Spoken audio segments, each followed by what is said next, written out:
l'excellence. Partout, tout le temps, dès le plus jeune âge. Obtiens d'excellentes notes. Intègre une formation d'excellence. Excelle dans ton travail. Tu pourras t'offrir des crus d'excellence. Et alors, tu auras une vie excellente. Macron n'a-t-il pas tweeté « L'excellence se fait partout où il y a la volonté de travailler ». C'est la force de notre pays. Vous l'aurez compris, vous voulez être excellent? Au travail, visez l'excellence.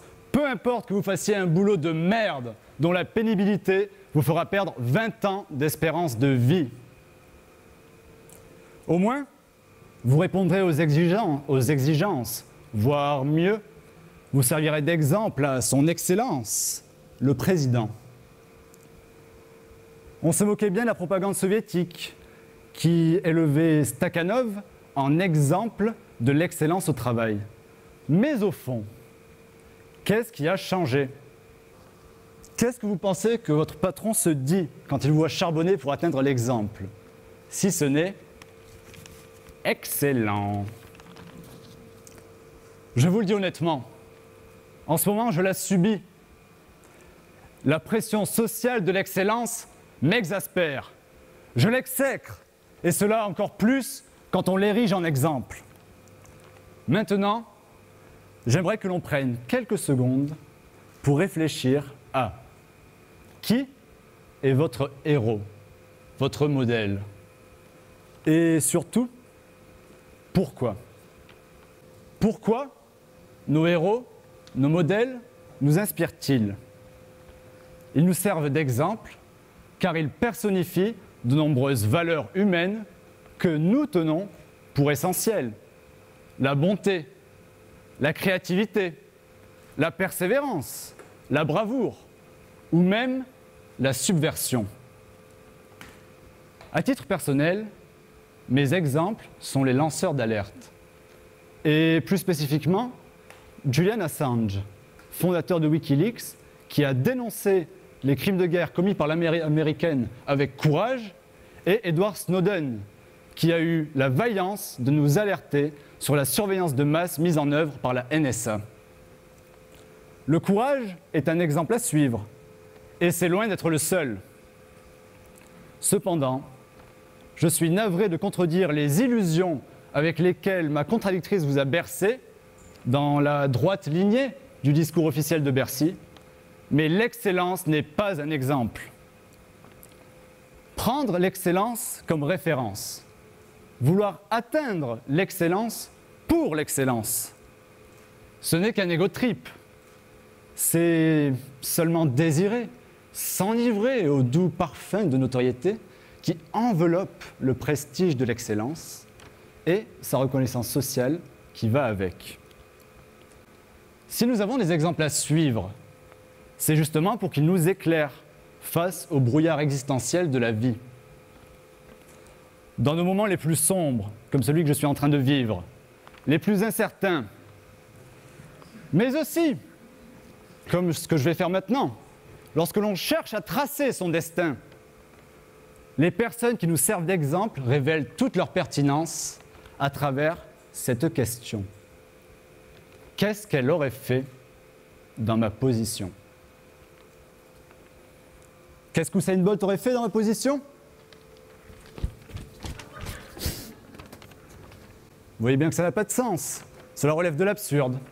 Et même si vous parvenez à répondre à cette question, c'est qu'au fond, vous l'admirez pour d'autres raisons.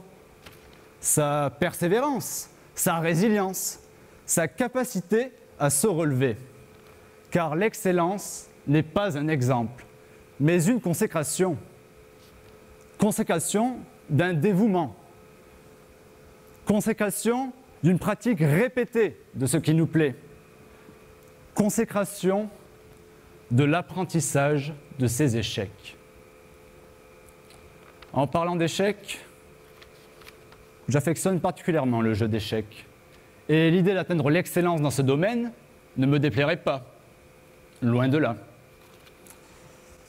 Malheureusement, cela fait plus de 20 ans que l'excellence aux échecs n'est plus une qualité exclusivement humaine. En 1997, Deep Blue, un programme développé par IBM pour jouer aux échecs, a battu la légende, le champion du monde en titre, Garry Kasparov. Pour battre cet excellent joueur d'échecs, Deep Blue n'a pu faire preuve que d'excellence. Et l'on voudrait ériger en exemple une pseudo-valeur qui ne nous distingue même pas de la machine. Cela relève de l'absurde, du cocasse, du burlesque. Un burlesque, hélas, dystopique à bien des égards, puisqu'encore aujourd'hui, l'excellence fait des ravages dans le monde du travail. Dans bien des domaines, la robotisation à marche forcée de la société nous remplace petit à petit pour réaliser des activités dans lesquelles avant on excellait. Et pourtant, grand nombre de personnes continuent à être aspirées par la spirale infernale de l'excellence en se tuant au travail. Ils redoublent continuellement d'efforts, jamais satisfaits, pour remplir la mission qui leur est imposée, voire pire, qu'ils se sont imposés, exceller au travail et ainsi en mettre plein la vue à leurs collègues en obtenant le statut de meilleur employé du mois.